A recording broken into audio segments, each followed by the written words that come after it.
පරණවිතාන මහත්තයම කියලා තියෙනවා වැරදි.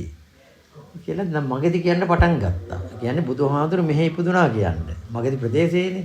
ඉතින් මම ඉතින් ඕකට කරුණ මතක් කරාන් පස්සේ දැන් නම් ඒ ගැන මොකවත් දැනගන්න නැහැ. ඉතින් ඒවත් සෙල්ලිපුණි අපට පැහැදිලි වෙනවා. ඊළඟට ක්‍රිස්තු වර්ෂ 9 වෙනකොට මහාදාරික මහා නාග රජතුමා එතුමාගේ අඩපිටි කියන ගමම පූජා කළා. අන්නර ගල්පරුතුට සෙල්ලිපි තියෙනවා.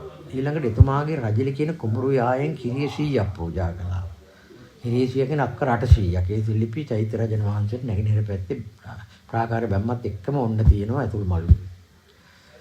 ඊළඟට වෙච්ච සිද්ධිය තමයි දුටුගැමුණු රජතුමා රට එක්ෂේසත් කළානේ. ඊට පස්සේ වලගම්බා රජතුමාගේ කාලෙත් සොලින් රට අල්ලගත්තා. නැවත මංකානාසික තිස්ස රජතුමාගේ කාලෙත් ඇවිල්ලා පාත්‍ර දතුණු වහන්සේත් අරගෙන ගියා, දේවාභරණත් අරගෙන ගියා, 100,000 ගණක් ඝාතනය කළා.